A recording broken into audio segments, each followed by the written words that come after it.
హిందువులకు ముఖ్యమైన పండుగలలో వినాయక చవితి ఒకటి. ఈ పండుగను అందరూ చాలా గ్రాండ్ గా సంతోషంగా జరుపుకోవాలి. మన హిందువుల పండుగలలో నాకు ఇష్టమైన పండుగ వినాయక చవితి పండుగ. ఎందుకంటే సామాన్యంగా హిందువుల పండుగలు అంటే కొన్ని జంతువులను బలివ్వడం ఆచారం. దాంతో మూగ జంతువులను పండుగల పేరుతో బలి ఇస్తాం. కానీ వినాయక చవితికి మాత్రం ఏ ఒక్క జంతువుని కానీ బలివ్వకుండా చిన్న పెద్ద తేడా లేకుండా కుటుంబం అంతా సంతోషంగా జరుపుకుంటారు. అందుకే ఈ పండుగ అంటే నాకు చాలా ఇష్టం. అయితే మొదటిసారి గణేష్ ఉత్సవాలు ఎలా మొదలయ్యాయి? మొదటిసారిగా పశ్చిమ భారతదేశంలో స్వాతంత్ర ఉద్యమంలో భాగంగా ప్రజలను ఏకం చేసేందుకు బాల గంగాధర్ తిలక్ గారు 1893 సంవత్సరంలో గణేష్ చతుర్థి వేడుకలను నిర్వహించారు. ప్రజలందరూ కలిసి జరుపుకునే ఒక సామాజిక ఉత్సవంగా మార్చారు. మతపరమైన వేడుకను ప్రజలందరూ కలిసి నిర్వహించడం ద్వారా వారికి ఏకత్వాన్ని, దేశభక్తిని గుర్తు చేశారు.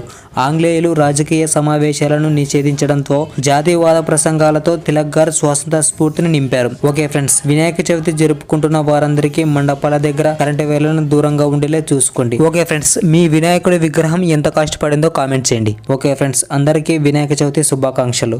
Thank you all. జై హింద్.